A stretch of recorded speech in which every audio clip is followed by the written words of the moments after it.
as an objective to this hour and a half, we're going to pick up where we left off last time after we do one other thing. There's always an intention that other things get in the way, and we may never even get to the intention. Oh, can we turn this light off because the reflection from this angle is compromised? Does that work for you? Okay. Wow. That's going to be Yeah, he's got all.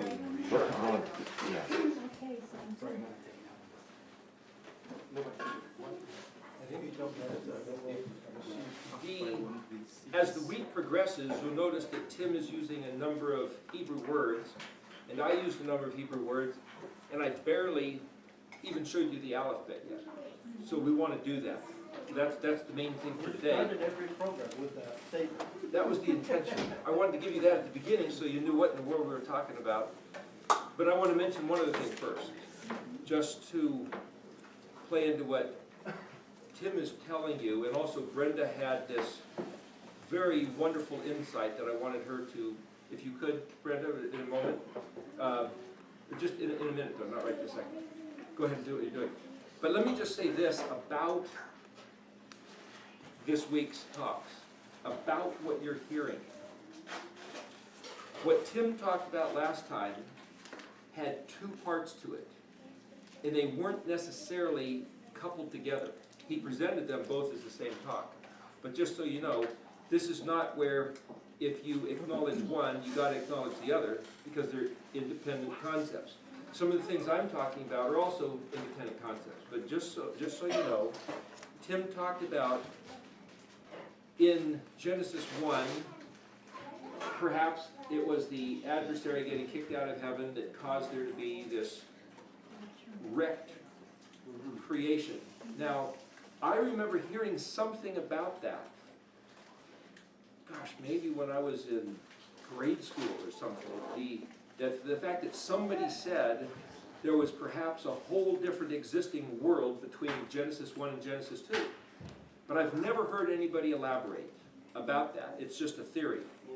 But what Tim just did is elaborate based on the meanings of Hebrew words. Now, that's very helpful. But it also set up something that Edgar brought up, which is, wait a minute, are you sure that it's okay to do that with those words? Now, regardless of whether the devil actually was kicked out of heaven and fell to earth between Genesis 1 and Genesis 2, it can't really be proven so much because there's not a verse that specifically tells us that. However, once you start looking at the Hebrew words, I can certainly see why somebody would think so, that it's a possibility. Now, whether it's actually that is what happened, not necessarily, as Edgar's saying. So what we're trying to do is show you that there's stuff in Hebrew. Now, I probably, hopefully, have stirred up a lot of trouble, maybe even around the world, by suggesting people do this. And somebody could and probably has gotten mad at me for doing such a thing as to stir up somebody like Tim to say, what? This means the devil got kicked out to the earth. And if somebody else says, no, that's not our doctrine, why, you rat, how dare you look at those words and turn them into that? But the problem is, whether I believe it or not, I can see how that can be read. So the question is it a possibility? Yes, it's a possibility. Is it absolutely so?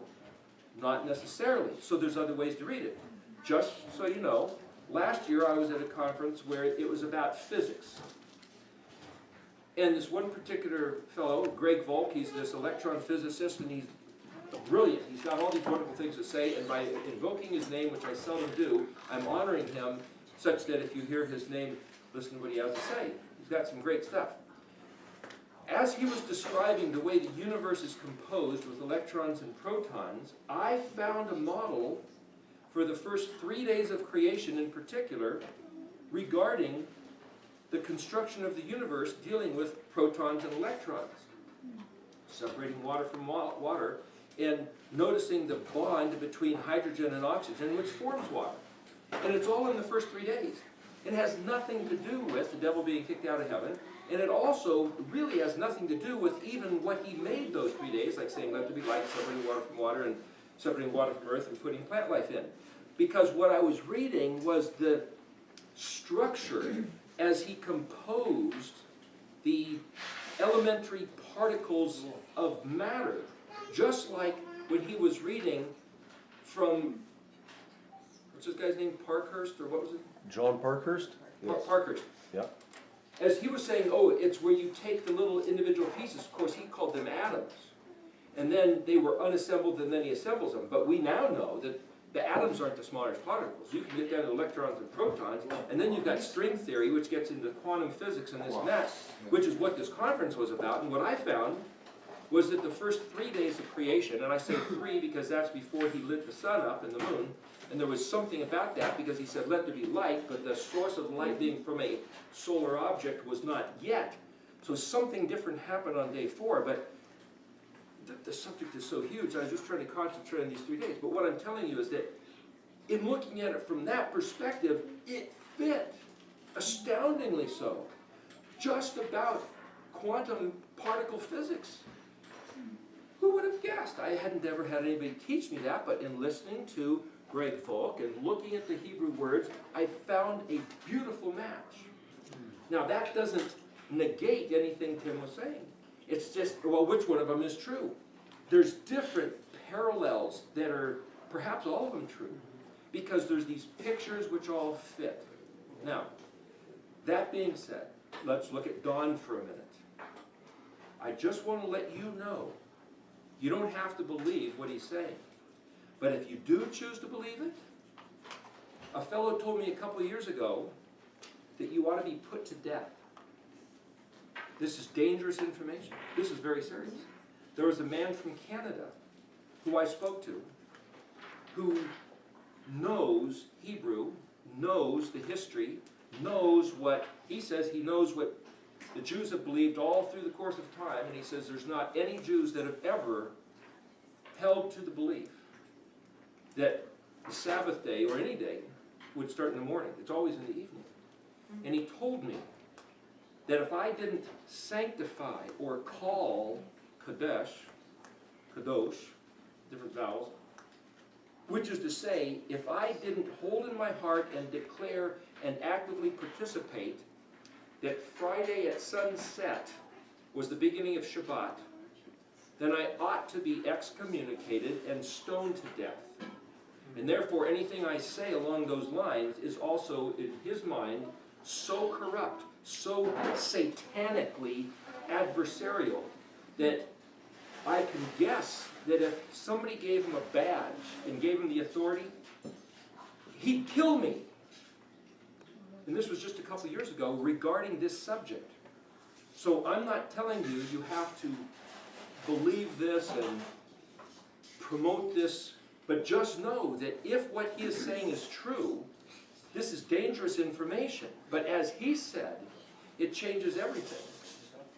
Now, I happened to stumble into the study of this dawn business when a fellow from New Zealand called a friend of mine and said, hey, can you prove when a day starts? It's right there in the Bible. Everybody knows. Just ask any Jew or any SDA. They'll tell you it starts at evening. I said, can you show me the scriptures where that proves it? Where do you go? Well, you go to week 1. He says 6 times in a row, he worked, there came to be evening, then there came to be morning, and he called it a day. And people say, well, that's right, it started in the evening. 6 days in a row, what's the last thing that happened before he called it a day? Boker. That's the last thing that happened, then he called it a day. And then he worked, there was evening, and then there was morning, and then he called it a day. And then he worked, okay, 6 days in a row. I was talking to Andrew Gabriel Roth, and I invoke his name in great honor and esteem. He published the Aramaic English New Testament, AENT.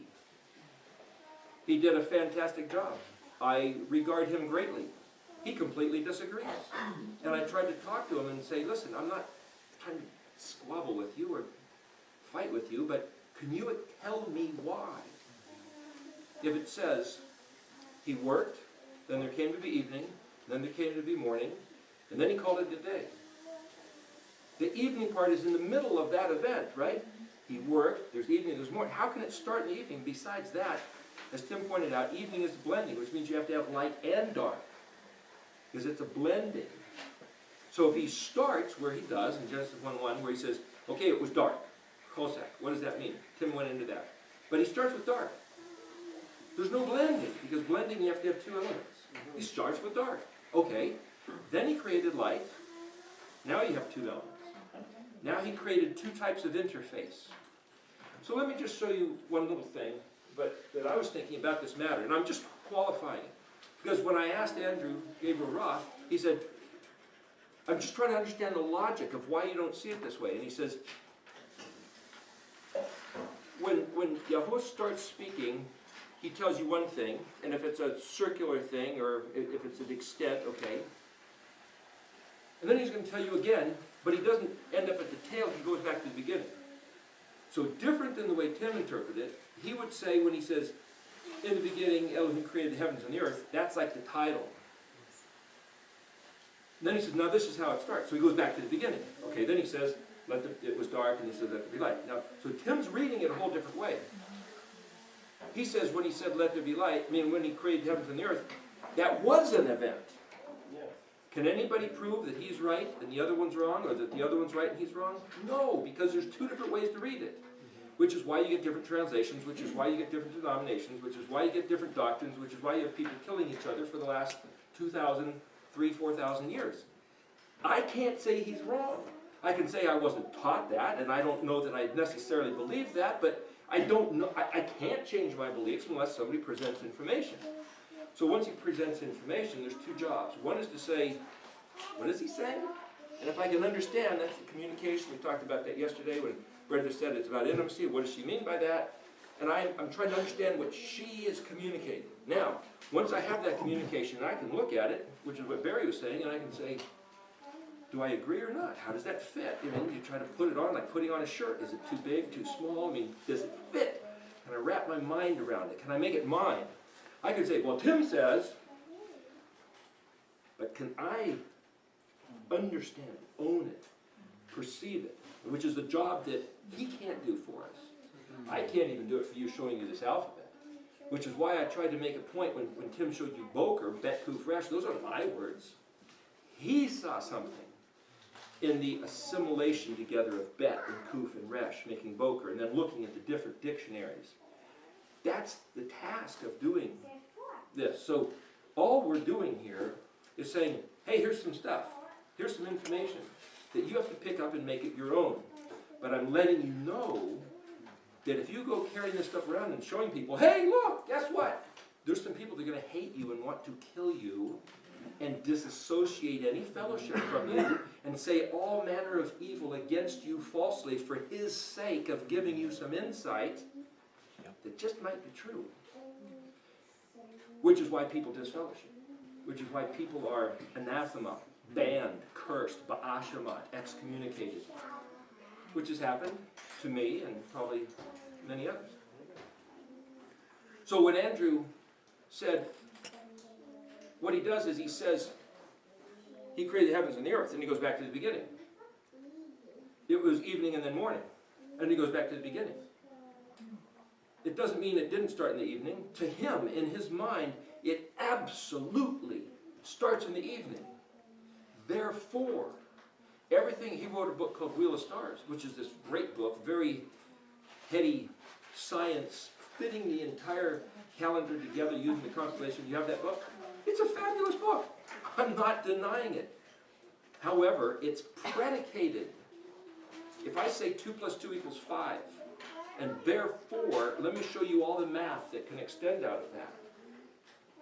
You could say, yeah, but that's not true. 2 + 2 = 4, not 5.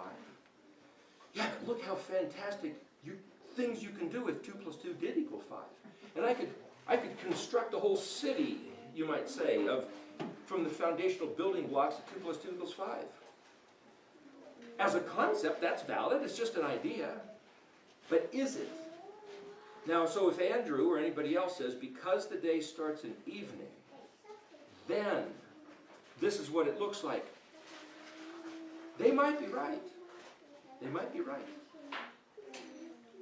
But if what Tim's saying is right, no, it really starts in the morning, then theirs is 2 + 2 = 5. In which case now we have to, but they're going to say, wait a minute, what if what Tim is saying is that 2 + 2 = 3? Maybe Tim's inventing this false world, and Tim is now showing us what this world looks like if 2 + 2 = 3, which is this whole other construction. So you can't say, no, just it's a piece of art. Just look at what it constructs. Look at what this one constructs, look at that one constructs. Now you got to figure out, are either of them right? But it's not about throwing rocks, because Yahweh gave us these words. He gave us these words. Now my entire life, for 50 years, I saw many different Bible translations, but I never had anybody show me the Hebrew word, like what he's just trying to show you, and what I'm trying to show you. So all of a sudden it brings it back down to something else. We were talking the other day that at one point, 100 years ago or so, some supposedly well-meaning medical professionals were giving the indigenous people that used to live around here medicine that was alcohol blended with gunpowder to destroy their insides, to destroy their mind, to kill them. And then when they started getting cold, they gave them a nice warm blanket to take some comfort in, only it was laced with smallpox and scarlet fever and typhoid and all sorts of other hideous diseases to exterminate that people group. Under the guise of being the priest, the doctor, oh yes, I care for you here, and it was all a betrayal. And what I was suggesting the other day is, what have we been handed by the same folks, or certainly the same hearted people? All the while we keep taking more medicine, and it's just destroying us because they know it's not medicine. And even if some of those practitioners who are dispensing this, thinking it was medicine, well, gee, it's, gasoline mixed with gunpowder, and I'm supposed to drink that. Oh, it burns. Oh yeah, it's good medicine. It's strong. Yeah. The stuff that's gone on. So what I'm saying is, just because we don't get it, we don't understand it, we haven't been told it, just remember, there's that song that they use to program our mind. Give me that old time religion. Good enough for Grandpa, good enough for Grandma and Uncle Joe, it's good enough for me. But see, this isn't a matter of what's good enough. And if they were lied to and intentionally destroyed by an adversary, there's no reason why we have to submit to that same thing. It's a matter of, do you have a heart for truth? Do you want to seek the truth? And there's this phrase, I was taught that if I betray the Lord Jesus Christ, I'm going to go to hell. Just like Judas. What does it mean to betray the Lord Jesus Christ? If I betray one of the doctrines that his Spirit told the people who put together the Westminster Confession of Faith, it's the basic standard of the Presbyterian Church, it's basically denying the Lord Jesus Christ, therefore I'm going to go to hell. And there are some people who, in the past, if they even thought to regard a Moed, Passover, they would be tortured, their family tortured, completely dispossessed, put to death, excommunicated, and doomed by the religious vicar of Christ on earth to go to hell. What you are doing here is so dangerous that years in the past, we'd all be slaughtered, burned at the stake, at best, and much worse. Thank you, Constantine. Thank you, Spanish Inquisition. This is dangerous words. A guy that I worked with, Alaskan, Indian, native, his grandmother insisted on speaking her native tongue. So the missionaries cut her tongue out of her mouth. So he said, I will never have anything to do with the Bible or anything Christian ever again. I don't blame him. But do you know that the same thing was done for people who would speak Hebrew. It's not acceptable to keep the Sabbath day, to mention Yahweh's name. From what I understand, within the laws of the Talmud, anybody who mentions the name of Yud He Vav He, or tries to utter it, or even who teaches that the Goyim, the non-Jews, should keep the Shabbat or any festival, according to the A line of Talmud, just like in the Quran, should be put to death. So according to the Jews, some Jews, I don't know who they are, but according to some Jews, I should be put to death. And for you listening, you should be put to death. Just so you know, the Christians want you put to death, the Jews want you put to death, and Islam wants you put to death. And the secular people who are sick and tired of the religious oppression also want you to put to death. So look around, this is your mishpacha, this is your family, and hopefully, if we don't jab each other too hard, you know, as we're trying to huddle for some sort of comfort, I mean, this is what we got. So I'm just telling you that this is no light-hearted stuff. And so if somebody says, man, like Edgar, it's like, are you sure you're translating that right? I feel an overwhelming burden that I better be right. Now that doesn't mean I'm better than you or I'm more right than you, but there's this New Testament verse that says, don't let many of you presume or assume to be teachers, because the scrutiny, the demand upon you by Yahweh himself is, you better take this seriously. The burden upon you is that much more. So just so you know, I take this more serious, you might say, than life and death, because it's literally heaven and hell, whatever you make of those things. But what I'm saying, this is the ultimate of serious. I mean, look what they did to Galileo, just for saying, gee, maybe the earth goes around the sun instead of the sun around the earth. That was so disruptive, and he refused to recant, so they said, come here. And they showed him the torture chamber.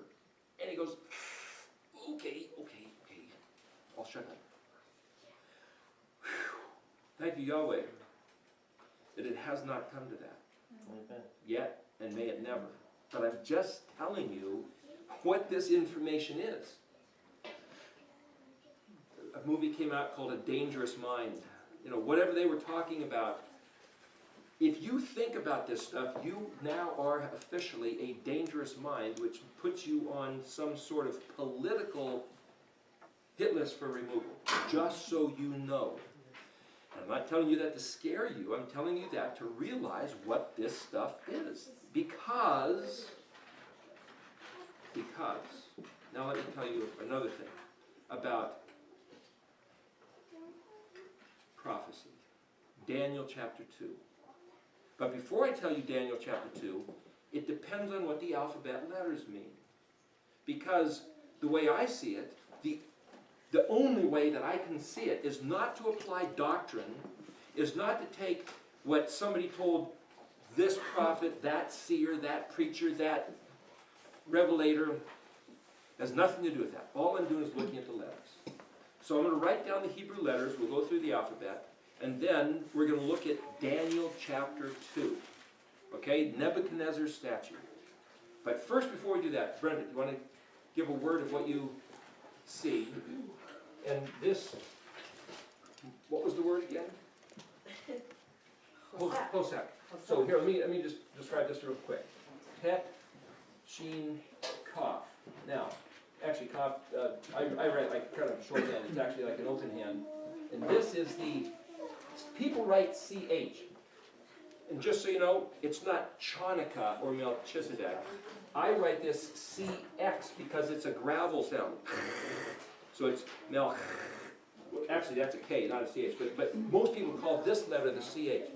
Some people, if you see in a writing, they'll put an H with a, because this happened to be the 8th letter, and our 8th letter is H. So if you see an H with a dot, or I write CX, or some people write CH, but generally it would be CH like that, but it's the chet. KH. Excuse me? It's written KH too. Okay, some people write that as a K, you're right. But see, the letter Kaf is a K, so it gets confusing, but that's one of the most confusing letters, just so you know. Anyway, this is either an S or an SH. In modern Hebrew, if there's a dot on the right side, if you're right, it's SH. If you're wrong, you're not right, and that makes it left. And if you're wrong, that's a sin, right? So if you put a dot on the left, this letter is called sin. If you put a dot on the right, it's called shin. That's one easy way to know. So in modern Hebrew, if it's the dot on the left, it's pronounced as an S. If a dot on the right, it's pronounced as an SH.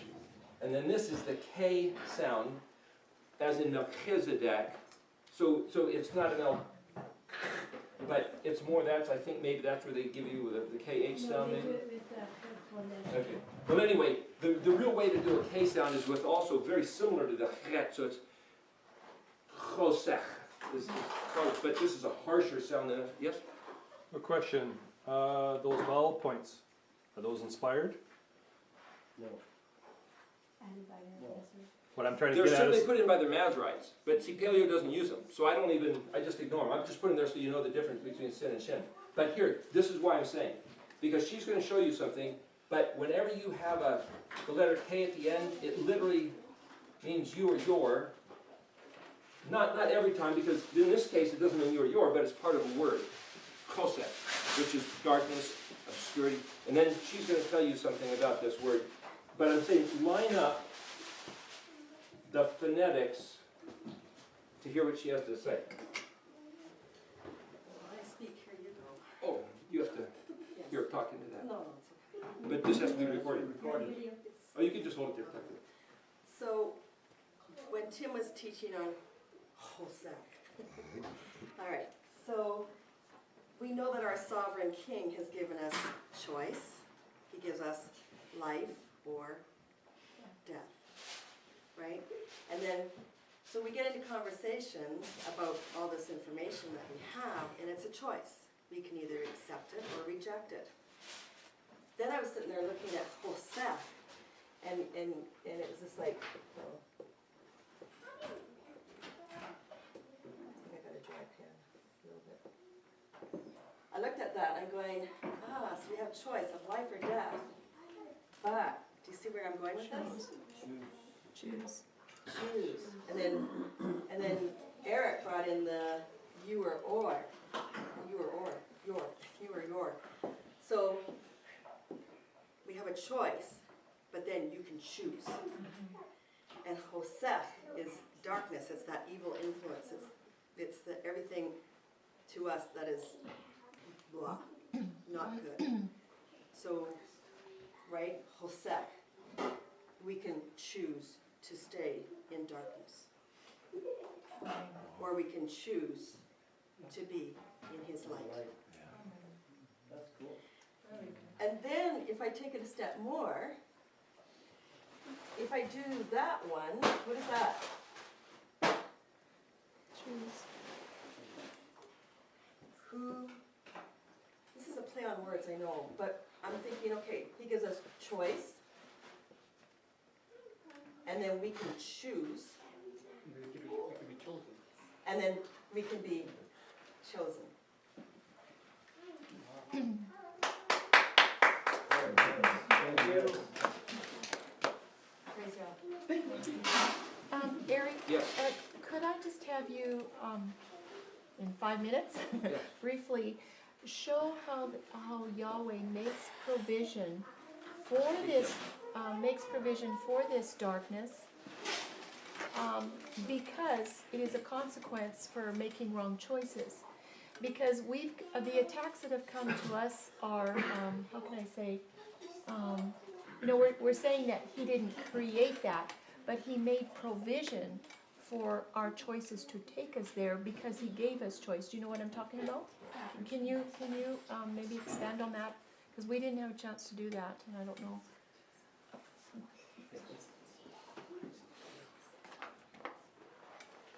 And put the mic down. Is it on? Yeah? Okay. looks like it. Is the green light on? We mentioned the concept previously about this notion of a fractal pattern. Does anybody not know what I mean by that? Well, I guess not. Okay. you had some samples of leaves. Do you have in that collection a type of a leaf where if you look at the little piece of the leaf, it looks just like the bigger form of the whole leaf? Can you look through there and see? If not, I'll draw a picture of it. If you have a computer, you can generate this kind of an image. Well, kind of like that, but it's where, for example, say you take a leaf of a tree and you look at the veins in the leaf, and then you hold it up and look at the silhouette of the whole tree and you realize it's the exact same pattern. Or computers have a way of doing this where they take a small little pattern and then they blow it up as part of another pattern. And as a matter of fact, there's a certain kind of cauliflower. It's a spiral. Do you know which one I'm talking about? It's an incredible looking geometrical pattern. It has a certain name of a cauliflower. Does anybody know what I'm talking about? Chinese cauliflower, yeah. Is it Chinese cauliflower? With the spikes, like. It has spikes. Yeah. This is a perfect example of this. Do you find one? Let's see if that's what I'm talking about. Well, kind of. Here's the whole leaf, but each little barb looks like the whole leaf. And on each little barb is another little barb which also looks like the whole leaf. And on that little barb is another little barb which also looks like the whole leaf. You know what I mean? So if you ever get a chance, if you're walking through a vegetable place, if they happen to have, if it is Chinese cauliflower or whatever it is, there's a certain name for it. Thank you. They call it a tree of life too as well. It's called a tree of life? Tree of life. Okay, well the interesting thing is it's this beautiful variegated green color. That's it. Pagoda cauliflower stalk. If you could look at this and blow it up, this thing is incredible. The whole thing is the shape of a spiral, like a cone, but each cone has a bunch of other little cones, and each other little cone looks just like the whole plant, and on them, each one has another little thing, and each one is it's the same thing again and again. You can go smaller, smaller, and you can never get to the end of it. And it's just the same kind of imagery that sorry, who gave this to me? You? My mind. Show that to others if you would. I mean, if anybody's interested. But what I'm saying, that's the way the scriptures work. So the pattern that you see, let's back up to the alphabet. The same pattern in the alphabet is the pattern of Mashiach, which is the pattern of Yod Vav He, Elohim, which is the pattern that he put into creation, which is the pattern that he put in humanity, which is the pattern that he put in the scriptures, which is the pattern that he put in the Garden of Eden, which is the pattern that he put in the plan of redemption. So what I'm saying is it's all this same pattern. And so when you finally get it in one little piece of that pattern, you can take that and apply it everywhere else. But if you got the wrong pattern, 2 + 2 = 3 or 2 + 2 = 5, it's going to blow it when you assume that it's everything else. So one way to double check is that if the pattern works here, and it works in this other pattern, and it works in this larger pattern, then maybe you have the right one. But what if he designed it such that if you're wrong here, you'll see this whole construct, like, that's what I was saying. If 2 + 2 = 5, what does this whole thing look like? If 2 + 2 = 3, what does this whole thing look like? So it may not be that if you have the wrong pattern, it doesn't construct anything. You change the DNA, something will be constructed. For example, some friends got some seeds of a squash of a genetically modified plant. The next generation came out mutated, and the next generation wouldn't work at all. But the mutated next generation was horrible looking. So much so that it was either a piece of art or an atrocity that you wouldn't want to eat. But when you buy the first generation in a store, it looks perfectly good, and you eat it as if it's perfectly okay. But the question is, what are you now ingesting? He put plants with seeds and said they should propagate, these are food for us, we should eat them. And if somebody destroys the seeds, destroys the DNA, even though the shell of the plant still looks okay, it doesn't have the life. So if you eat seedless watermelon, what are you actually getting? It's not the same nutrition, because the nutrition of the entire system is that the whole system works together. And therefore, if you destroy the food and you eat the food, you're now corrupting the system. So the reason why a lot of people I know look for non-GMO'd food is not because they're being legally, it's so disparaging what you hear people say, the mocking, the scoffing and scorning and just bad-mouthing because you want to do things Yah's way? Whatever. But that's what we do to each other. But what I'm saying is the idea of going back to Hebrew is the same thing. Because the other languages, and they'll say, well, he did it. He invented the Babel and he changed all the languages. Now why would he do such a thing? Is that to say that if you speak Norwegian or African or Chinese, you're bad, you're wrong, you're less, you're not human enough? It has nothing to do with that. I never said any of that. But he's given us a path back. The interesting thing is that the word for Lashon, as in the phrase Lashon hara, which is the evil tongue, Lashon is lamed, which means unto, regarding Shin Vav Nun. Well, this word Shin Vav Nun is pretty similar to Shin Yod Nun, which is Shin, which is teeth. So as your teeth are side by side variant, but lined up, so up and down they're variant, and they come against each other to chew and bite. That same word means variant and to change, to be contrasting in opposition. And when it talks about the other languages, that's the word that's used. So after the Tower of Babel, the people were broken up and split apart according to their languages. And ever since then, the different people groups have been agitating and against each other. Is that a bad word? No, it's a descriptive word. It just tells you, okay, that's, and if you look at Shin and study the word, that's what that is. But the word for the Hebrew tongue, the Hebrew language, they use a different word. It's Shin, Pei, Hey. Shapha. This is the P or the PH, which is the F sound. It's all the same letter. Shapha. That means lip. So when he says he will restore a clean lip, it's that word. But also, the lip is the smooth part. So the river bank where the foliage doesn't grow, that's also shapha. If you have a pottery cup and it's rather rough, they'll always make the smooth lip. Why? So you don't cut your lips open while you're drinking.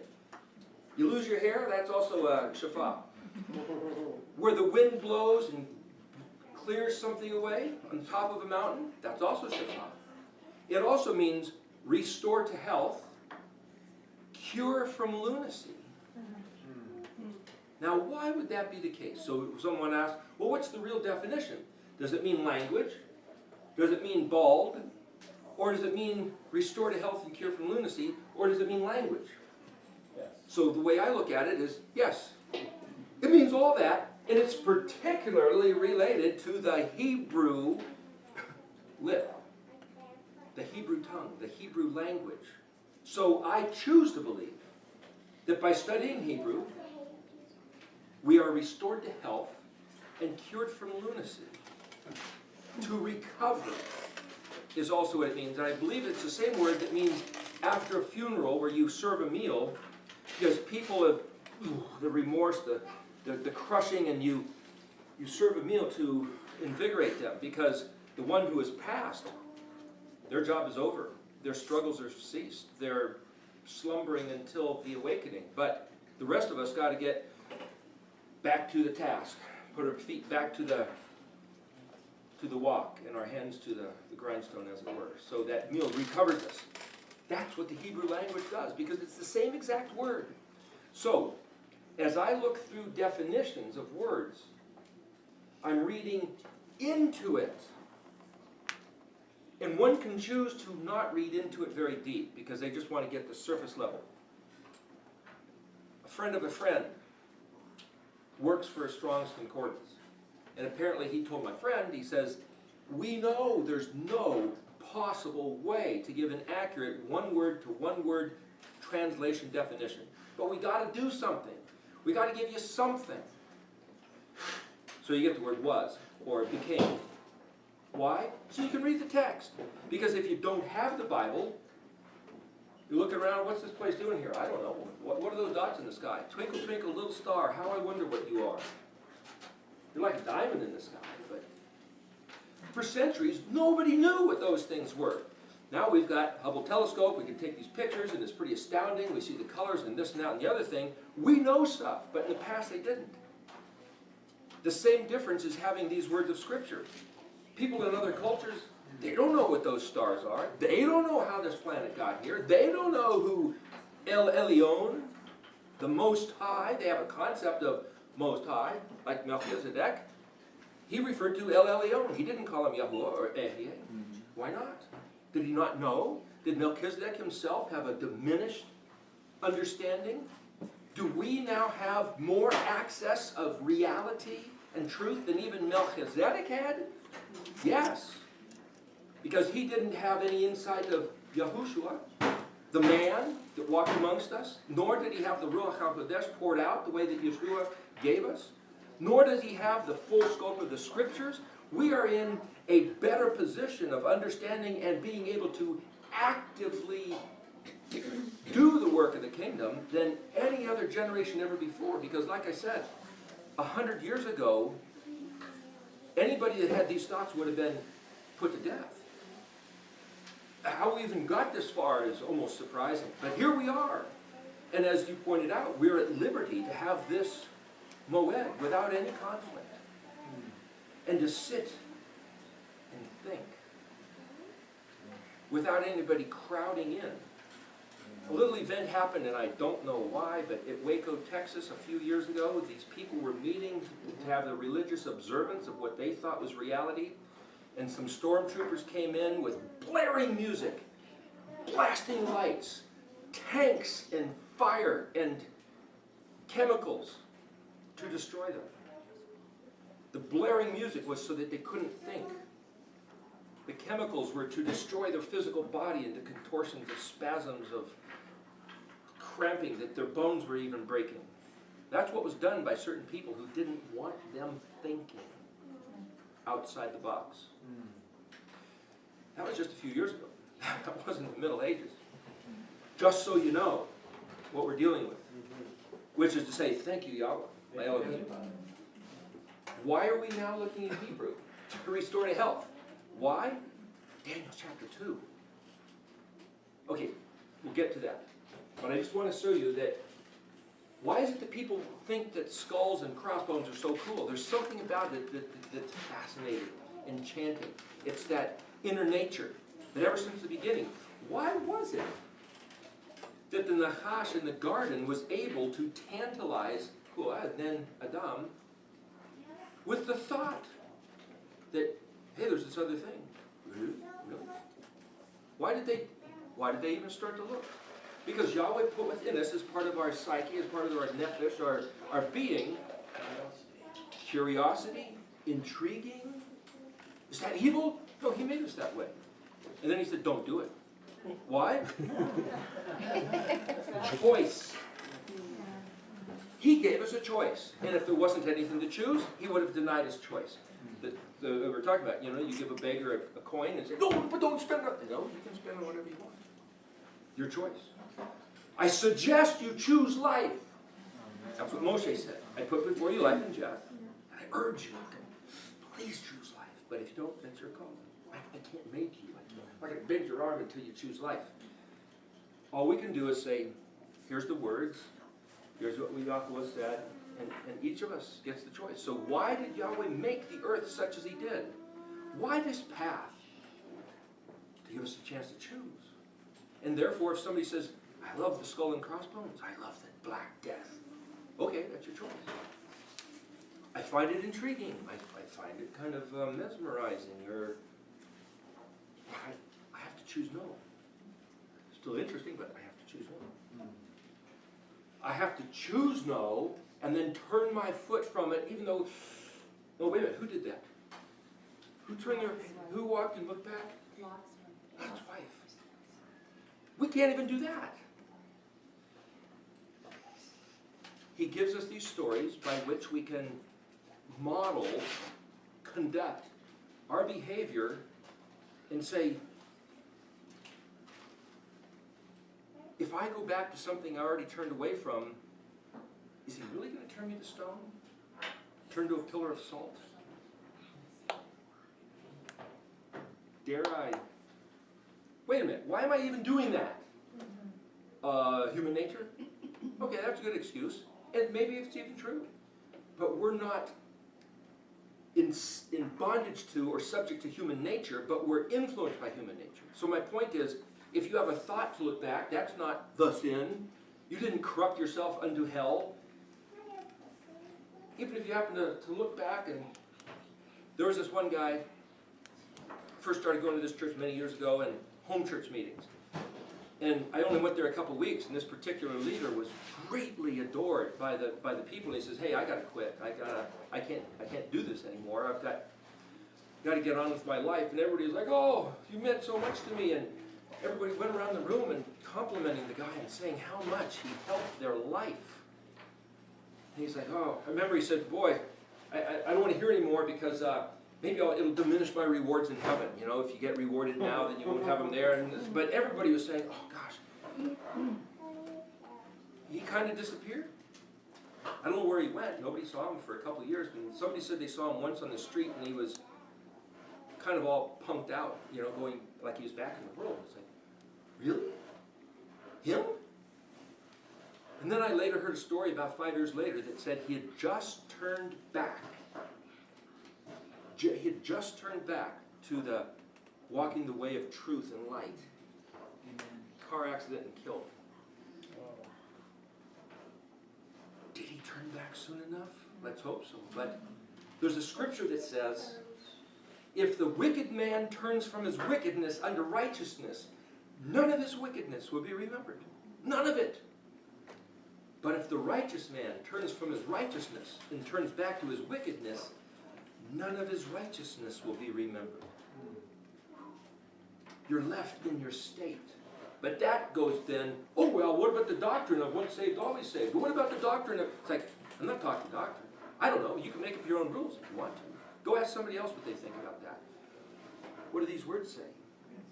These words say, okay, you work on houses, you climb up a ladder. You know, you might slip and jump off a couple rungs, but if you climb up 10 or 30 rungs, you don't want to fall off. The higher, the farther along the path you go, turn back to what? Amen. There's nothing there. It's tohu vebohu. It's vanity, emptiness, formless, void. Turn back. Why? Are you being hypnotized, tantalized, mesmerized? And so that's why we help each other. It's like, you going back to that disco? Why? Well, it's fun. I like the, well, you were saying, oh, Shabbat Shalom just as well. You know, it's like, what does the disco offer? The only way to really appreciate the disco is to be a little bit drugged, a little bit drinking, a little bit partying, a little bit getting your eyes looking at those others. And it's like, really? And how long, and what is that good for? A momentary high, but it's not the ways of life. I'm not putting down anybody who might have fun going to someplace. But I'm just saying, when you're there, you're in it. You've got the mentality. But as soon as you step outside, it's like, we can see it for what it is. It's like, gosh, I can't go there anymore. I can't appreciate it anymore. So why look back? And I know some people who get bored with, here's the Christian life. You have to be good. It's worse than that. Some friends, who's back in Hollywood and in LA, and you know, met at the church and this and that. A few years later, got together again, and this one lady was saying, you know, quite candidly, God's kind of a dirty rat. He just doesn't do what he says. Makes all these promises. Supposed to live this life. What we actually get is we're disappointed. We're left kind of high and dry. Oh, there's a great life and the light and the life and all these wonderful words, and you sing these songs and you go to church and you come home and it's like, okay. And the other guy that was sitting at the table was like, he had been a leader once. He had had a prison ministry, and his wife ran off. How do you do this? Ran off with one of the guys in jail, who's the exact opposite. He was a scumbag, but he left him and the kids to go run off with. How do you run off with a guy in a jail cell? But the point is, he even got to the point where he was disappointed he missed that life. He missed the nightlife. He missed being able to laugh at the jokes with the guys, working in the building and all. He said, I'm going back in. It's like, what? What are you doing? And I started to throttle him a bit, and he said, oh, I forgot you were that guy.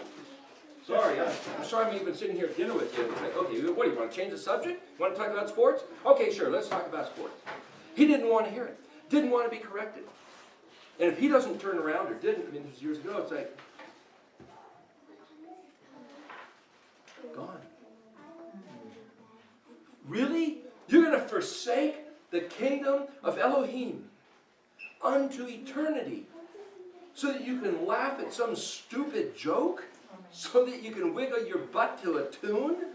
Really? Do you realize how precious this is? And if you're bored, start studying Hebrew. It's captivating. It's invigorating. It's life. But we need the alphabet to do that. Oh, so let me show you.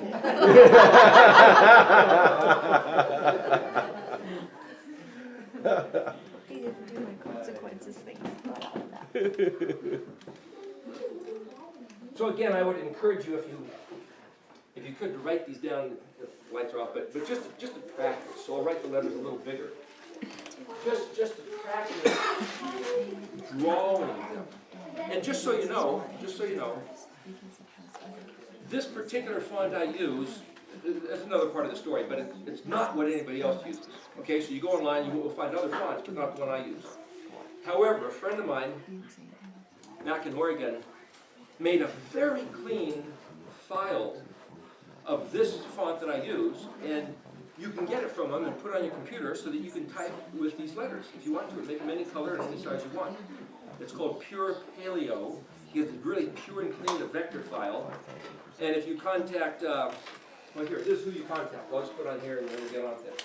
You contact Lee at Paleo Sepher, SEPHER.com. Okay, that's actually PaleoSepher.com is a website that he built to house this stuff. There's not a whole lot of stuff there because we're both so busy working it never gets developed. But if you contact Lee at PaleoSepher.com, he can send you the file of this Paleo Hebrew font. You can download it on your computer. It's keyed to the Israeli keyboard, so therefore you can go to different sites. And I know so little about the computers. It's like you push a couple buttons and all of a sudden you got it. Just push a couple buttons. But he can tell you how to do it. Anyway. So how do you go about having an Israeli separate? It's keyed to the Israeli keyboard, but he can show you which means. Did you get it? Oh, sorry. No, I wasn't. Charlie? Snooze, you lose. Right? Okay, the Israeli keyboard means that usually if you move have that a fast. software program that is written in Hebrew letters, those letters are encoded in the software behind the surface. And depending on the keyboard layout, so this one friend of mine put together what he called Erectology font. And I drew the letters on a piece of paper, he photographed them, sent them into the guy, and they sent it back. But if you enlarge them, they're very scratchy. And I tried to get some work done at a print shop, and it was so scratchy it crashed the computer because there was too many edges. And it was not quite, I didn't even like them, they were kind of unclean. At least one letter was that I hated. And my friend said, no, we're going with that. It's like, come on, let me fix it up. It's like, yeah. Anyway, the point is, Lee cleaned it up really nice. And then by putting it to one keyboard, he then found because the keyboard wasn't the Israeli keyboard, if you try to plug in the letters from some other piece of software, the letters are different. So he got the Israeli keyboard and keyed it to that. So that's getting into a realm that I'm not so up to speed on, but just to say he is. And so he won't just send it to you, but he'll kind of help walk you through it. Is he willing to be in contact with him? Yeah, just contact Lee at Paleo Sepher and he'll send it to you. But he wants some feedback, just because if you find an error, see, you don't know if it's an error if you don't read the language, which is why we need to show you the alphabet. Because I have seen, just so you know, I have seen in printed material that the letter was supposed to be a dalet in modern Hebrew, but they printed it as a resh. Yeah. That the letter was supposed to be a bet, and they printed it as a kof. And it was supposed to be a hey, and they printed it as a het. And if you didn't know the difference, and you just believed the printed material, you'll be led astray, and you didn't know it. And they didn't do it on purpose. And besides that, gosh, so many times, like when I was making that chart, I was at the printer at least 100 different times. And many times, I sat there, and they printed something in. I said, okay, let's double check it after hours of sitting there. And prints up, and the computer says, and changes it. And I had to sit there and look through word by word by word by word. Every single time, there was always something that kept changing. The computer will just do it to you. And if you guys don't know how to scrutinize, you'll be autocorrect. Yeah, you gotta turn it off. Besides the autocorrect, I don't know how to do that. I wish I did. Oh, gosh. You take your phone and throw it at a wall. Besides autocorrect, which is correcting English spelling, there's this other thing, like for example, I'll show you autocorrect exactly with this. Okay, I was just writing up this 150-page thing, which I'm almost done. I've got like 4 other pages of an index to add, and then I was going to email. So anybody who wants it, give my wife your email, and when I get this thing done, when I get back, I'll send it to you for what it's, for whatever value that is. But it's like 150 pages of stuff I just was working and writing. But to take a Hebrew word, I have to take my English words and write a 3-letter code key to the Israeli keyword, where I think F is the letter tet, and J is the letter tet, A might be aleph, and B might be bet, but some of the letters are weird. So if I write in these 3 letters of a 3-letter word, the computer says, oh, what you really mean is, and some English word that I recognize. It's like, no, that's not what I mean, and I hit no, and I go back, and I do that 3 or 4 times, and finally it'll let me have it, and then I look back later, and say, oh, what? It changed it again. So then I have to print the thing up and have the real Hebrew letters come back and double check it again and again and again. And then my computer goes to Lee's, and Lee's changes it, and then he sends it back to this other lady, Marina, and it changes it again, and I have to scrutinize it, and it's like, why is it? But just to say, anything I end up with, to give people has been gone over so many times, it's not so easy, so there might be a mistake. I'm just saying there might be a mistake, and I'm trying to be so careful. But then you get other publications. I'm not pointing at these, but I'm saying you see a book table of other publications. And I've noticed many mistakes in Hebrew writing of publications from other people. Because what? Somebody doesn't know, or the computer goofed up, or the guy at the printer goofed up. In fact, these one friends, they were putting on a conference. And in the background, they had some Hebrew writing. This was about 5 years ago. And so I looked at, I said, oh, I wonder what word that is. It's kind of, the background, the backdrop of the Hebrew writing. And what the word is, this stuff is garbage to be thrown in the can. I thought, what? I thought, now why in the world would they write that? And I called them up to say, do you know what's printed on your flyer? And they said, no, we think it means that. And I realized, it's printed backwards. Because the guy that they hired printed it backwards. Instead of saying Aleph Tav, it said Tav Aleph. He doesn't know, he doesn't care, he doesn't speak Hebrew. And I thought maybe it was some subterfuge by some Hebrew-speaking Jewish guy that's saying, I'm going to tell anybody that knows Hebrew, stay away from these people, it's a bunch of stuff. Don't pay any attention and listen to them. Was this an undermining sabotage? I don't know. I don't know who they had. But they printed it because they don't know. It's like, oh, let's have some Hebrew stuff. Of all things to have written, too. Just to say, we got to be careful because we're playing with fire. Yeah, but it may not have been undermined by anybody human. That's right. That's right. It might have been a spiritual dimension thing. Playing with fire. That brings something else to mind here. Avi ben Mordecai wrote a book. He's a guy who goes around and speaks, right? He wrote a number of books. One about Galatians, which is a fabulous book of insight. Really good. Another one was Messiah 1, 2, and 3. 3 different books. And I don't even think they're in print anymore, but Messiah 3 was talking about some Kabbalistic stuff. But he says, listen, there's some good Kabbalah and there's bad Kabbalah. I don't know, I haven't studied it, just so you know. But he was saying there's some good and bad. But he says they have this concept of white fire and black fire. What does that mean? Now, I'm not going to preach Kabbalah. That's not what I'm trying to do. But I'm trying to tell you there's this concept that these other people have. That black fire, this is my understanding, the black fire are these fiery letters of the Torah. Because it says when he wrote with his finger on tables of stone, it was a fiery Torah. There's another way to read that word. But if you look at the movie called The Ten Commandments, Moshe is standing there and you've got this rock and this big fire and burns the letters of fire. So this is this Jewish concept that the letters were fire. But when you write them, you use black ink and they have these little flourishes of, on the top of each letter you have this flame sort of thing, right? That's this little flame. So that's like, they call them these flame letters. Well, what's the white fire? Well, he says, well, that's the letters that are in between the letters, or that's how to read in between the letters. Kind of like we talk about reading in between the lines. I can't even understand the letters, much less reading between them. Gosh, what does that mean? Well, it might be the vowel points, because that's where that vowels go in between the consonants. That's one way that might be. But there was this concept of reading between the letters. What does that mean? Reading between the letters. Now, and this is all part of the alphabet, by the way, what I'm going to show you right here, is that I went to, I took some studies in film animation.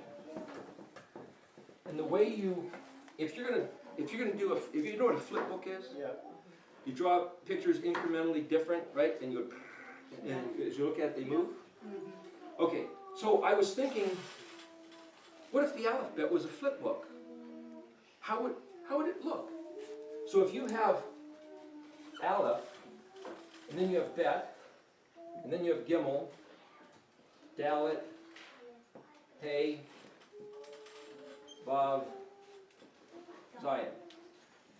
First 7 letters. So here, I'll give you the modern Hebrew. So you can write them down if you want, just to practice. Aleph, Bet. The Bet may or may not have a dot in the middle. Either way. 2 different vowel sounds, a B or a V. Anyway. Gimel. I'm kind of exaggerating these a little bit. A lot of them you won't see this exaggerated and it's almost hard to read, but that's another story. Dalet. Hey. Vav. Right. So here's the thought. If those are the black letters, what are the white letters? How do you read in between the letters? What does that mean? Well, if this was a flip book, this position would become this. And this would become this, and this would become this, so forth. And then if you read them real fast, this ends up over here. So if I'm going to walk, I'll draw this picture, and then I'll draw this picture, and then that picture, and then that picture, and then that picture, and then that one, and that one, and that one. Put them all together, and that's where you end up with film. I mean, video is the same thing. And it moves, right? So, as a concept, what happens? If I'm just saying this is and this is literally what it means, just for what I wrote right here. This is ox, house, camel, door, window, nail, and weapon. Now, let me suggest that's a story. And as a flip book, we just read the story. These are just the main staging. Now, it's the in-betweens, right? If you're filming, there's one way to film animation where it's 5 frames per second. So you hold this for 5 frames, then that one for 5 frames, then that one for 5 frames. But you'll see some bad animation where real jerky. That's what they do. But if I film this 3 frames, 3 frames, 3 frames, it's smoother. Live action film is every one of them is a different frame, so that's where you get perfectly fluid action. Okay, but so it's the in-betweens. If these are the fluidity of thought is how many in-betweens are in between each of these stages. Now, the reason I'm explaining that to you is because essentially those are the white letters.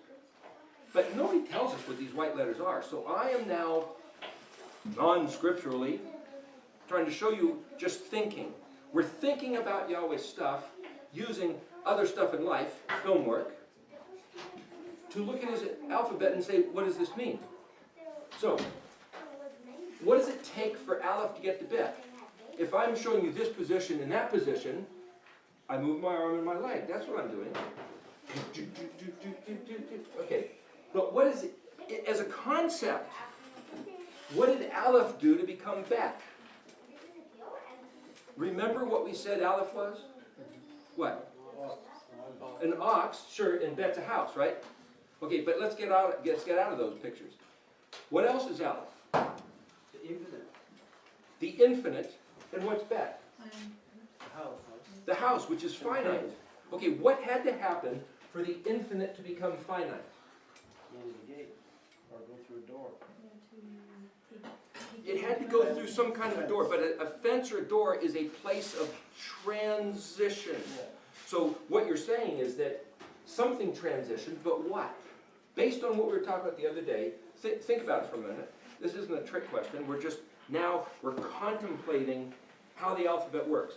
And I'm not going to go through this with every letter, though we could, though that chart does. That's another story. But I'm just going to show you a couple letters for these first 7, because after all, 7 is what some people call the perfect number, God's number, the number of heaven. Why do they call that number? That's another story. But these are the first 7 letters. So I'll show you closely here, a little bit more there, and then I'll show you the rest of the alphabet, because I'm showing you a principle which can be applied. So, what has to happen for the infinite to become finite? Anybody want to throw out it? No. What do these in-betweens look like? Well, he has to take on a body. Okay, something without a body has to take on a body, which means he has to invent a body, design it, and figure out now how he's going to get in it. It's no different than you saying, it's cold outside. What do? I should wear a coat. I don't have a coat. I need to make a coat. Gee, why don't I get some plants and weave them, or kill an animal and get dressed up in his skin, like Adam and Eve did, right? You have to take the idea and do something to make it concrete. If you're a designer and you want to build a house, you figure out the plan, or even if you go get a cardboard box and you crawl into it, now you're in a house. Okay? So that's what happened between Aleph and Bet. So in order to do that, the idea of Aleph had to systematize, organize, and place in sequential order what it was going to do. You understand that? Okay, what did Bet have to do to become Gimel? Well, Gimel's a camel.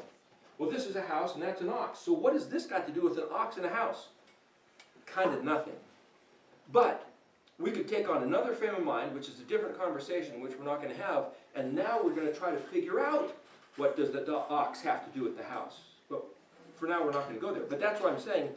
Tim can tell you something, I can tell you something, other books can tell you something. Which one's right or wrong? Maybe all of them. Maybe all of them. Maybe there's some false information in there, but I'm just trying to show you how to think. And remember, if your thinking processes are an extension of this alphabet, as the same way this cosmos is an extension of the alphabet, then for us to think, we think like the alphabet. So I'm showing you how to exercise the alphabet simply by thinking. It's kind of like the fractal pattern of that cauliflower, right? Us thinking about the alphabet is doing the alphabet, because we can only think according to a certain way. Yes? Are you talking about conceptual? Well, I think I'm talking about conceptual thinking. What do you mean by that, exactly? Well, you're teaching them, like you're learning in concepts. Yes. Okay, each one of these letters is a concept. Yes. They're not just a letter of phonics. So that's what I'm trying to show you. And then I'm trying to show you that necessarily this bet extends from the aleph. Because if you start anything, I have an idea. So what are you going to do about it? Let's implement the idea. Let's make it tangible. Let's bet. So the finite one, see, before he created the world, what did he do? Let's say this was the first world he made. You have to think about it. He had to think about it. He's the infinite one without time. How many years did it take him thinking about it before he finally said Yehi Or and caused it to be? Before Elohim bara Hashemayim. Did he just say, hey, you know, I'd like to make some heavens. Poof, oh, hey, there it is. Guess what? Hey, look, it all worked. Did he do that? Did he surprise even himself? Or did he say, you know, I'd like to make something. Heavens and earth, what are they going to look like? How big are they going to be? How does this work? Did he sit there and design all the mathematics and the chemistry and all the everything of animals and plants and then, poof, make it happen? In which case, there's a lot of stuff going on. And how many years? Well, he doesn't register time. Eons before he ever made the begotten one. What did he do by himself? Twiddle his thumbs? I mean, what did he do before he started twiddling his thumbs for the forever? It's like our minds can't go there. Why? Because our minds are trapped with starting at Aleph. We're trapped in this container of Aleph to Tav. So we can't even imagine what's on the other side of Aleph because we have to start with Aleph. So all we can do, like I showed the arrow, we can imagine a little bit, well, there's something before this existing, but he didn't design our brains with the capacity. You know why? Because he designed it that way on purpose.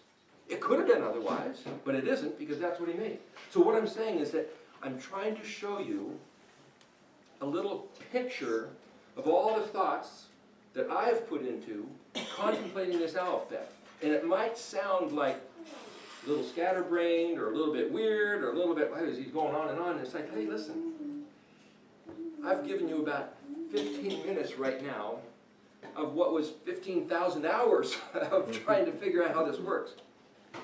I'm not trying to confuse you, I'm just trying to give you a taste of what it means to study the alphabet, or look at the dictionary, or look at Hebrew. Just a little taste. So the infinite one had to decide how to make things finite, and then he said that he barad the heavens and the earth. Now, what's Gimel? Well, Gimel's a camel. But, so I showed you how Aleph looked like the ox head, right? You know, the horns and the ears and the eyes and the nose, you know. It's kind of an ox head shape. And this is kind of the embryo or the tadpole, you know, you got the eye. And this is actually like a boomerang shape. But it's also the head of a camel. So he's got these feet and the hump on his back, but it's just showing you the camel's head and neck. He had to carry it. Something gets carried out. What gets carried out? The process from infinity to being contained. Okay, now listen to what he said there. It gets carried. Now to carry out something means I have to pick this up and move it. I'm transporting it. And that's why that's the camel. Carry. That's what a camel does. Yeah. That's what a truck does. What does the bet do? Bet is a house. It's a container. It just sits there. So I can say bet is actually a noun, Aleph is an idea, and Gimel is the verb. It's the noun in motion.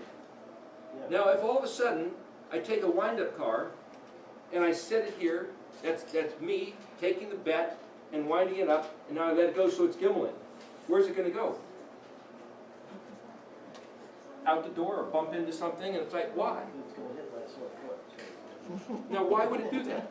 Because everything does.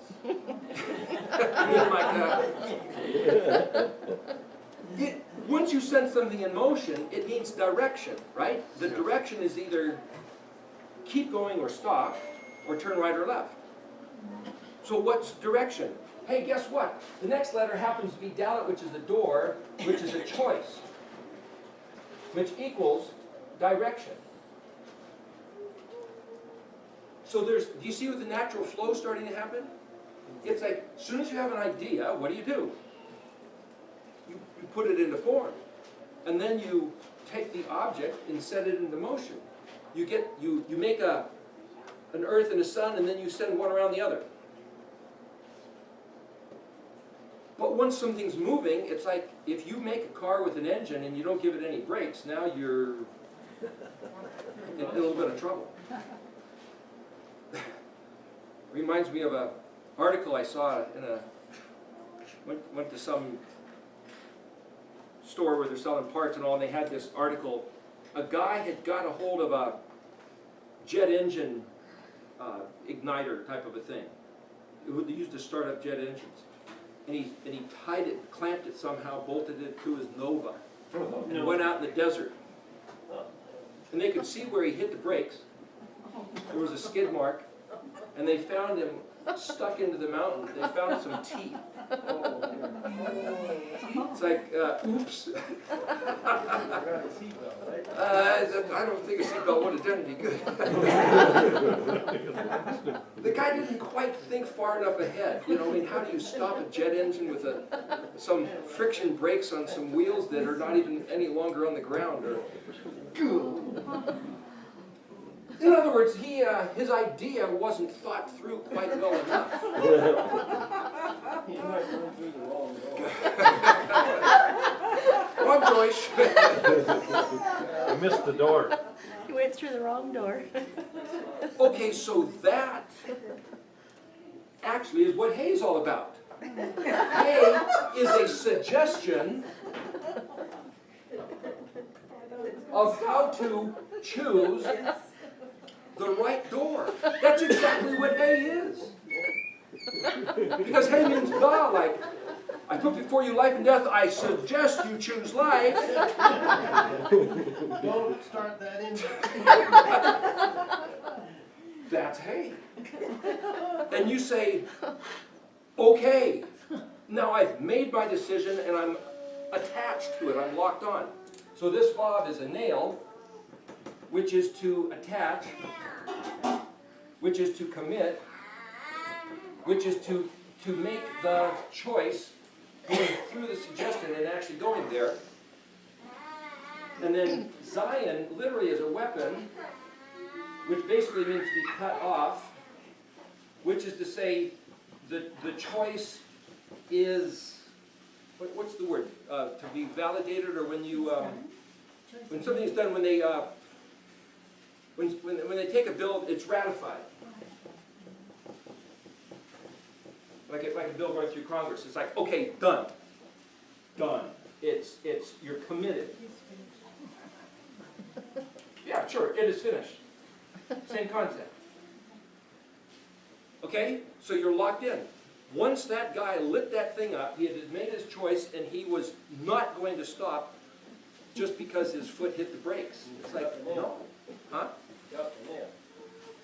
Well, he got nailed because he... That's right. Okay, there's a pattern in everything. That's what I'm trying to show you. The thing, this goes even deeper and deeper. But here's the point. So let me show you this. This is day one, when he said, let there be light. Like, you know, like you have somebody with this light bulb going off above their head, right? Like, oh, hey, I got this great idea. Put a jet engine on my car. Yeah. So Bet is, remember, he separated water with a firmament from other water, but that's like he's formulating something about substance. And the interesting thing about, I was talking about the physics, is that you have electrons and protons that are separated, but they also, the electrons have a repulsion to each other, but they also have this attraction. So it's electromagnetic energy of plus and minus. And it's kind of wrapped up in this picture. The other interesting thing about this is that he put water above and water below, separated by a firmament. It was all about water that day too. The way you spell water in Hebrew is mem, yod, mem. But the letter mem is water, and the letter yod is something that's worked by your hand and flattened out, and the mem is water.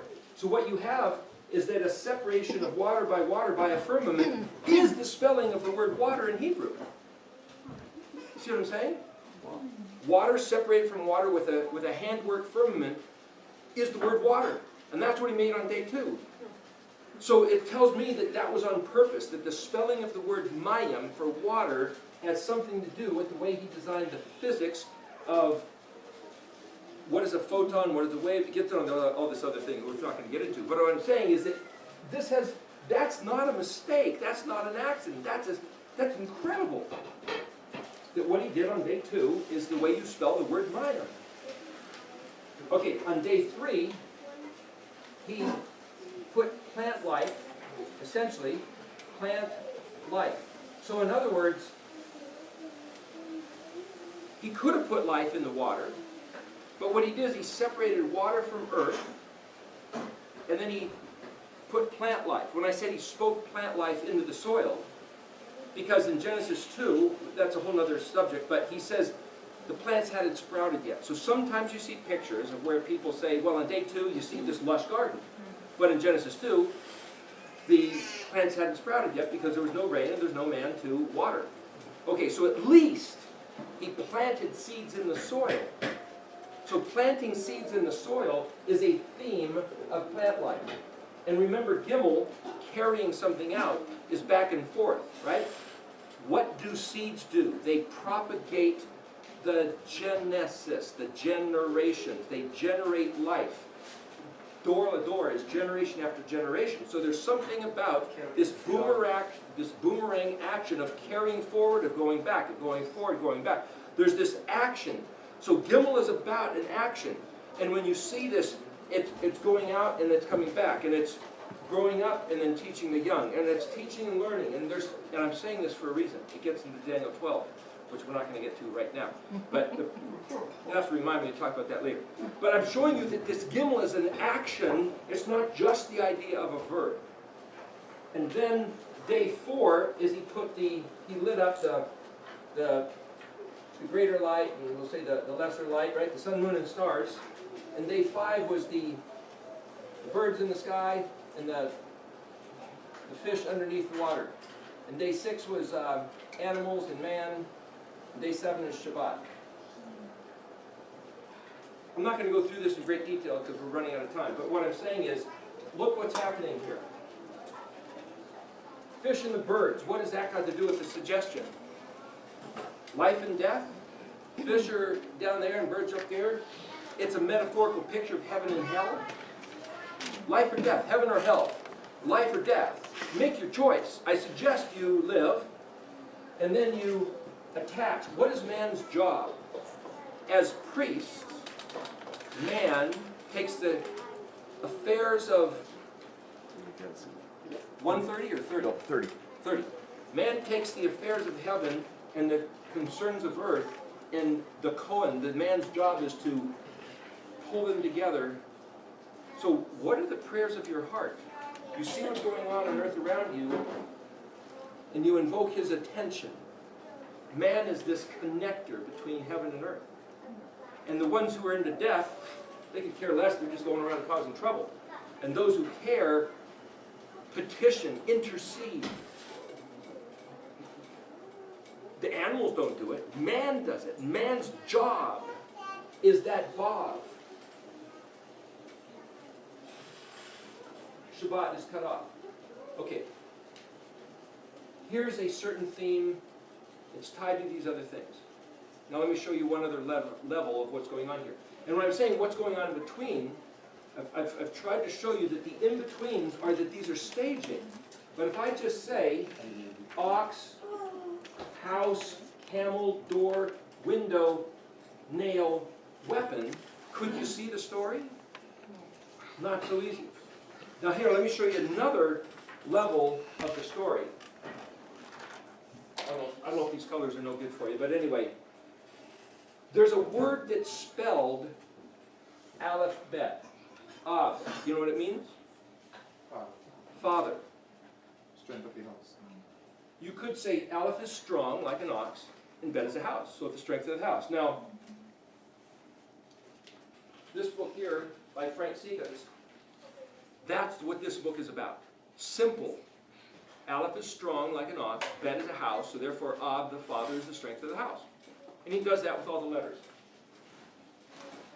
However, Hey means to suggest or to express, or like a window or a light.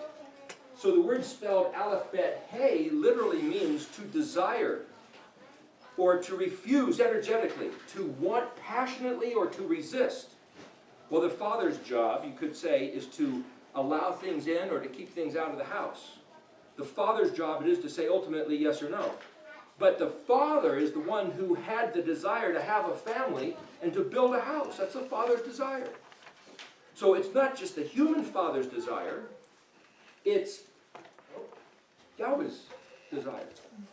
He also becomes the gate. Excuse me? He also becomes the gate. The door. Each one of these letters, you can read these deeper and deeper and deeper. And the more you study, the more you see, the more, aha, notions of, oh, I see now. Anyway. So Ab is father, or to have this desire. Bet Gimel is beg, where we get a beggar, which is somebody who's in need. Gimel Dalet is the word for God, or Gad, or the fortune and luck. So you could say, is it fortunate for the one who's in need that the father's desire is to put himself into material form to come and give to the poor one, the way to connect back through the door to the Father's house, the one who's been cut off and lost. There's different ways you can read this. I'm just trying to show you a suggestion. Now here's another. If you look at these three letters, Bet, Gimel, Dalet, Baged, it literally means to deceive or betray. So I'm saying that if the Aleph, as I said the other day, as a prefix letter means I am or I will. Well, who's it talking about? If I say I am, it's talking about me. And I just use the language for my own communication. So I am going to sit here. Okay. I would maybe start that word with the letter Aleph. But if this Aleph bet is the signature, is the autograph, is the hologram written in his own hand of the author of the alphabet. If he starts off with a letter that means I am, who's that Aleph really referring to? The creators of the heavens and the earth. So if the Aleph is the silent letter, it represents the infinite, eternal, one whose voice we can't hear, creator of the heavens and the earth. And then this Aleph bet becomes his bet, the container of what he wants to communicate about himself. So that when I read that bet means to be put into form, into a body, into a house, I can say that because the letter means I am or I will embody. I am will embody what? Something else or myself? He who is the creator of the heavens and the earth, who made the cosmos, the material matter of creation, why would he put himself into creation matter? Well, there's this concept that he says, heaven is his earth, heaven is his throne, and earth is his footstool. So I thought, well, I want to look up that word for footstool. I wonder what it is. And then I looked, okay, this is the word, I forget what it is offhand, but this is the word translated footstool. Okay, what does that mean? And it says, well, a footstool is a place to put your foot. Oh, okay, now, so when somebody says, earth is his footstool, the first image that comes to my mind is that he's sitting on a throne, and as an ottoman, he sticks the earth, and he puts his feet upon the earth. There's another place where he talks about making your enemies your footstool, right? Different context. But you think, okay, well, he's kicked back on his throne, and he puts his feet upon the footstool. It's like, wait a minute. He's the disembodied one. He doesn't have a foot to put on the footstool. How can he put his feet on a footstool if he doesn't have a foot? So what's the first thing he makes? I will make myself a foot. You can read it that way. Gimel is the letter with a foot.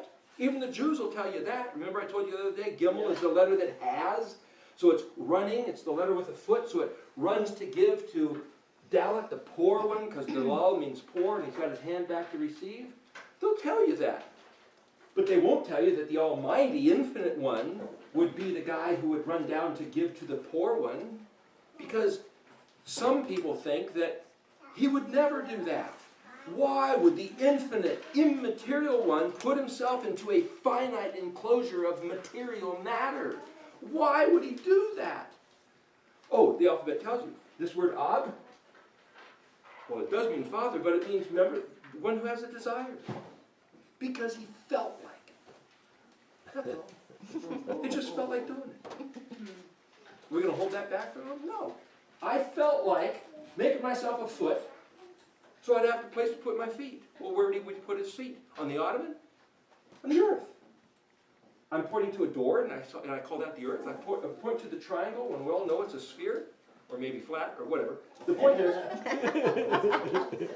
it's symbolic imagery, right? So, the sacrum, the sacral, the top half of the hourglass. What's a door got to do with anything? Well, why did he create the heavens and the earth? Because he wants to populate, not the earth necessarily, though he did, but earth is a staging ground to see who gets to populate the infinite realm beyond the earth. Earth is a place of choosing. Earth, he's going to make 15 billion souls so far. They say there's 7+ billion alive now. That's an equal number that all that have ever tread the earth. So we could say there's been about at least 15 billion souls. And earth is the place where they all get to choose whether they want to be part of his kingdom or not. And how many have chosen? I don't know. But that's what this earth is. It's a staging ground. It's a path. It's a gauntlet. It's a course to run. It's a womb to bring birth. It's that too. Now here, let me show you an interesting thing. There was the talk about the difference, Karen mentioned, between Adamah, which is land and soil, and earth. Now why would he call it earth? This is a little bit of a tangent off this subject, but just to show you something about Hebrew. Aretz is earth. Aleph, Resh, Zadi. Aretz. Now, we spell it, again, going from right to left, E-A-R, and then this is T-Z. Aretz, but T-Z actually is sometimes twisted to become T-H. Earth. But if you read it backwards, because remember Greek was the inverse of Hebrew, what you get is T-R-A, which is terra, as in terra firma, as in terracotta, as in territory, terrestrial. It's all Hebrew. It's earth. But why would he call it that way? Why would he call it Aretz? Retz. Remember, A is like the aleph, which is like I am or I will. I will what? Rats. Rats. Rats. I will rats. Why do they call them rats? Because they run. They run like rats. You go look up this word in the dictionary, Resh Zadi, it means the runner of the course. Like a courier, like a mailman on a route. Or a quarter mile sprinter runs a quarter-mile course. It's the course that I will run. Well, who will run? Well, we all will run because we're stuck here to run this course and make a decision what we'll choose. But it starts with the aleph, which means I will run. I will run? How can you run without a foot? So the first thing he does is make himself a foot to run this course on the earth. Hey, that's the Vav, man! Yeshua, who became the Vav man, the Vav, the human, number 6, the 6th letter, 6 is the number of man, to come down and run the same course that he stuck us here to run.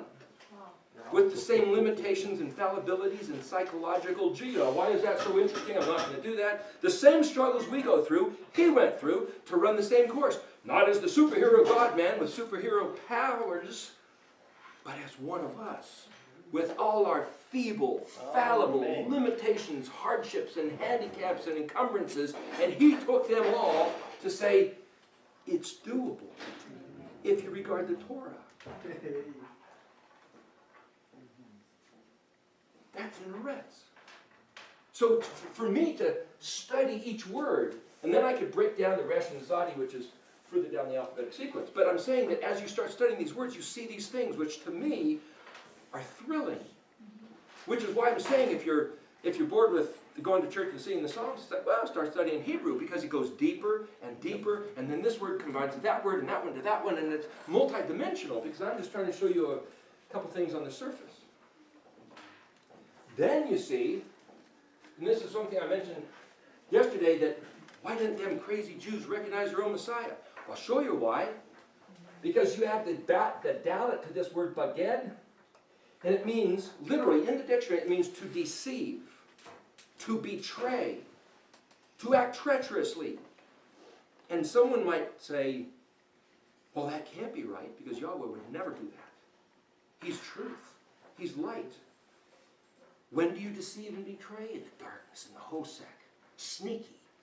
Dirty rat. Why would he do that? It also means camouflage.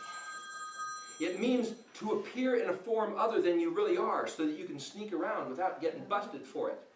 So he came down looking like, hey, a human being. He put himself in disguise looking like a human being to show human beings the door back to the Father's house. So if he came in disguise, can we fault the Jews for not recognizing him? No. After all, didn't Yeshua himself say, hey, I've been hanging around with you guys for a few years now. Who do people say I am? Some people think you're John, some people think you're Elijah, some people think you're Joe Blow or the carpenter's son. Who do you guys think I am? Peter says, oh, I know. You are the Son of God. And he says to Peter, who told you that? He's checking out his camouflage suit. Is the tag showing? My camouflage suit is so good that you don't figure that out on your own. You could not, even though you've been with me and I've spoken to you and I've revealed things to you, you could not have figured that out on your own. The Ruach must have ratted on me, whispered in your ear and told you. So if Peter shouldn't have been able to figure it out, how can we blame any Jew for not recognizing him? It's not right. We're wrong for doing so. There is no blame. And anybody that doesn't know the truth of this, even today there's no blame for not being able to recognize him. Because the only way to recognize him is the guy that embodies these 22 letters. Really? And we've never been taught these 22 letters. He's the giver of wisdom and knowledge and understanding. He gives wisdom and knowledge and understanding, and then you take those English words and you put them into Hebrew and you look at the way you spell those words, and the whole thing just, it erupts like this rose that just keeps putting out layer of petals after petals after petals, or like rows of shark's teeth after rows of shark's teeth that keep coming more and more. That's the way this Hebrew language opens up. You want to move into my house? Watch the videos. I can have a private. Okay. So if he puts himself into the camouflage form of a man, what's this letter? The interesting thing is the letter Zayin. Zayin. It means weapon or cut off. Have you ever seen a TV show or whatever it is, or heard of Xena, the warrior princess? Xena. It's the same word. When you put the hey at the end of a word, even though it's yod hey vav hey, the masculine, father, if you put the hey at the end of a word, it puts it into the feminine suffix, the feminine form, which is to express or to reveal. So Zina is simply Zion with a hey. Xena, the warrior princess, right? So Xena is weapons, or it can mean to be adorned with weapons. So Xena's outfit was not, a nice dress with lace and high heels. She's got these boots and these spikes and these weapons and all these gadgets that she's adorned with weapons. She is a weapon. Zion means to be adorned with weapons. How do you tell the difference between an officer and an enlisted man? How might you tell? Okay, he might be decorated with fancy stuff. He might be wearing a special hat, maybe a bigger weapon, or he might even have a ceremonial sword, right? He may not use the ceremonial sword in battle, but he carries a sword. Hey, look it, I'm a big shot. I got me a sword. Okay, because the sword means you're a big shot. To be adorned with weapons means you're a big shot. So what this is saying is, this man will be distinguished by weapons. Or he will be just simply distinguished. So this letter, Zion, is kind of like, if you put an officer's hat, that's a distinguishing. If you're painting in a Renaissance painting and you paint a halo around somebody's head, what it means is, oh, this is the saint. And so then they had different categories of halos, some round, some square, some triangular, to designate which one is the high saint or the lower saint. But you specialize something around somebody's head, like a crown, like an officer's hat, to say, oh, this is the big shot. So this man would have a ornamentation around his head of a weapon, like a crown of thorns. And he was ornamented with weapons. As a matter of fact, Pilate said, oh, you're the king of the Jews, are you? Let me show you the king of Rome. And he took weapons. And he ornamented his body with the weapons of Rome. Oh, instead of just sticking a sword at his side, he stabbed a spear into his side. And instead of handing him a big tool, He tied him down and lashed his back with the big tool. So the other way of making a letter Zion in Hebrew, you'll see sometimes this, or sometimes this. It's a Roman flail with spikes that they used on this man's back. Put a crown of thorns on his head and then put a robe around him and said, "Behold your king." But he also, Pilate said one other thing. He said, "Behold the man." Behold the man. In English. In Latin, it's ecce homo. Behold the man, ecce homo. What would he have said in Hebrew? Hine, behold. Ish, man. Aleph Tav, this. Or the word Zion Hey means this. Or Zion Aleph Tav means this. This letter Zion means to specify specifically. Hey means the, but Zion is in particular this man. So we were told he'd come as this man adorned with the weapons. Well, how do I know this has anything to do with Yeshua? Because when Pilate said, after taking this man, and he says, Hine et Ishu. Ish is man, with the vav suffix meaning it. Look what he did to it, your king. Ishu, I think that's where Yeshu comes from. Not Zeus, necessarily, but Ishu, this man. Hine, hey, behold, look. What we did to this man by our weapons. Hey, Vav Zion. And who was this Hey, Vav Zion? The one who was the Aleph, who because of the Ab of the Father, the desire, he put himself into disguise, Bet Gimel Dalet, diminishing his grandeur, Dal, to become impoverished, weakened, taking away his aloof strength and becoming mortal, subject to our weapons. To show us the door, he came and was put to that weapon when Pilate said, "Behold this man." He was declaring, as it were, a fulfillment of prophecy, that this Hey Vav Zion is this very Bet Gimel Dalet, ripping off the camouflage suit of this Ab of the Aleph. Oh, wow. 7 is a sworn vow. Shavah, Shin Bet Ayin, means to fill to the full. Full capacity, pressed down, shaken together, and overflowing, surfeited, abounding. He filled to the full the vow that I will run this course, Aleph through Zion. Our letter G is a picture of it's the same thing, it's discs, it's a plowshare. He submitted his body to be ripped open by the Roman plowshare, the way you'd rip open the earth. And it was saying, standing there, I'm this guy. I am this guy. He has to be that Messiah. And then the next letter, Het is a fence. It's an enclosure. He was put into the tomb.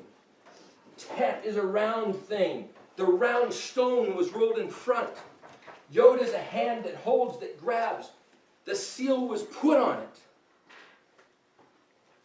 The first 10 letters all are a picture of him coming, dying, and being put into the tomb.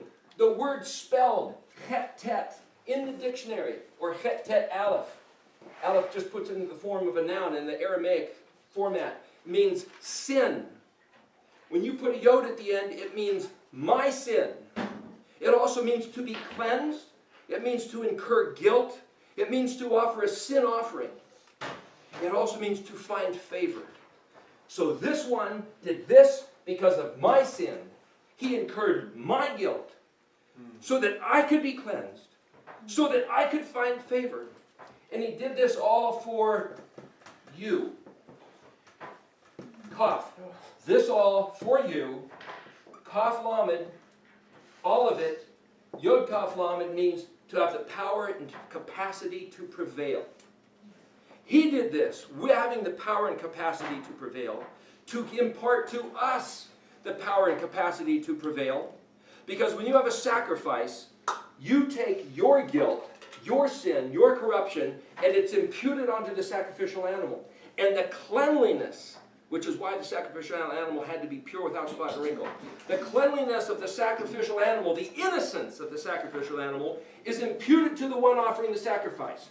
So the model of what's happening in the sacrificial system is that I, admitting my guilt, dump it on this animal that doesn't deserve it. This animal takes it and dumps its innocent onto me, and then it's consumed.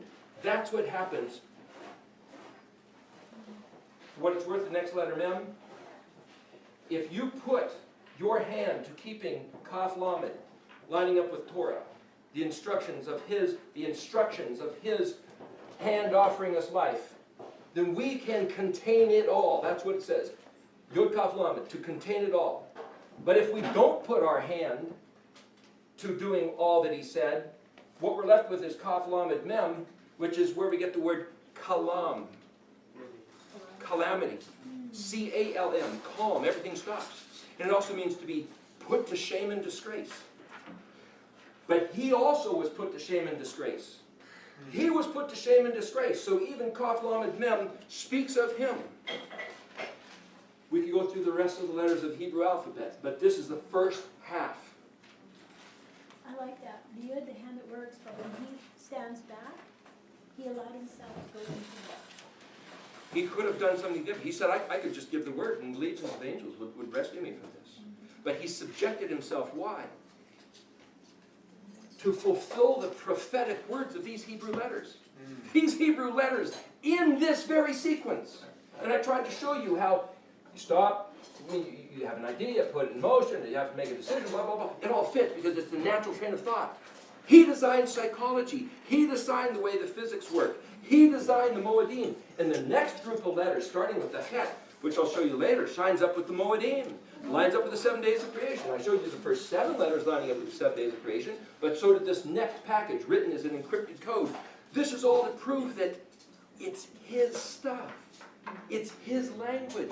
It's his Shem. It's his heart. It's his ideas. Everything in the alphabet belongs to Ehyeh. I am that which I determined to be. This is what he determined to be. I am what I shall be. I shall be that which I determined to be. So Aleph, let me show you this last thing before we take a break. Ehyeh. Aleph, I will be, or I will express, hey, myself, in what I made, how it appears. What is evidenced by the fact that I made it is the evidence that I'm the guy who planned it. Hallelujah. That's one way to read Ehyeh.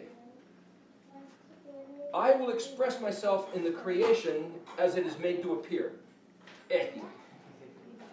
And that's like this dot. What you see is what you get. It just is. Then he says Asher, Aleph Shin Resh, which is a straight line, which also means who, that, which, or whatever. Straight, authentic, valid, to authenticate. Ehyeh, Asher, Ehyeh. So this symbolic, a dot, a straight line connected to another dot, is kind of like this graphic picture of Ehyeh, Asher, Ehyeh. And it's also in Ehyeh. As I've planned, so shall it be. Well, that's also Aleph Tav. Beginning and end. The beginning and the end. This one identical to that one. Go back to the beginning and see a model of what it's going to be at the end. What I'm saying is that once you start seeing this, you realize this was all planned out. And it's all miraculously, mysteriously just plugged into the Hebrew alphabet. No coincidence. And then, this is just the beginning. I'm just trying to show you the elements of what's in the letters, so that every time you go back and read a word, you can take any one of these letters and plug in these equivalents of meaning and see the word as a whole different thing than just simply reading the translation level. It's astounding. And as you do this, your mind is restored. You are brought back to health if you choose this life. Or you can say, yeah, but that skull sure fascinates me. And that's what people choose. Because they don't see this. So I think, going back to the Ayin Dalet, Ayin Tav of Daniel 12, I think that this stuff has been hidden until the time that we're willing to recognize the truth of who the Messiah is. And I'm showing you this is in the Hebrew alphabet, you who watch in this film. It's not Christianity, it's Yahweh. It has nothing to do with Christianity. It has nothing to do with Judaism. These Hebrew letters don't belong to the Jews. It has nothing to do with it. This is reality. If Daniel was told to change the orthography so that we couldn't see this for some reason until now, then whoo-hoo! Just think. If the biggest big shot of heaven, Gabriel, talked to one of the biggest big shots of earth, Daniel, to hide it. What you now see is a bigger deal because it's seeing it. This is a greater event than Daniel when he was told to hide it. Yeah. This is a spectacular occasion. Yeah. Amen. So what do we do? Well, that's up to you. What do you do? Yeah, I learned it slowly. Well, you learn it, you hear it, you shema, you shemer, you hear it, you do, you put it into practice. How do you put it into practice? Well, that's the rest of this stuff. But here's the thing. I can show you how Boker, being the morning, also plays into some of this stuff. Let me just say this. We're just about to end. Yeah. Let me show you how this might play into it. Who cares whether the day starts at morning or evening? Remember it was a fractal pattern? Okay. I've heard it said that because it's a fractal pattern, and because the day starts at a rev, which is a very short time before it's dark, this being the edge of the millennium, this being we're just now finishing 6 millenniums, 6,000 years of mankind's life on earth, and some people argue with that, but whatever. Let's look at it as pictures. This be dawning of the 7th millennium. So what we have to expect is an incoming darkness. The New World Order, the big bad boys, US, UN, UK, USSR, whoever's behind them, the World Bank, all these guys, they get to rule. And they're just going to come with this fist, with this boot, because now we have the first half of the millennium of overwhelming darkness, because that's where the millennium starts, because it's a fractal pattern of the day. Oh, wait a minute. No, a day starts at Boker, doesn't it? So let's just impose that picture. What we have is Yahweh reigns. Yahweh's going to kick their butt. They got nothing. Because he is just now starting. Because we're just now opening up our eyes with Kufzadi to be his people that he's always dreamed of. That he's had a passionate heart of desire for that he's never had yet. Adam blew it. Cain and Abel blew it. Up until Noah they blew it. Right out of the ark.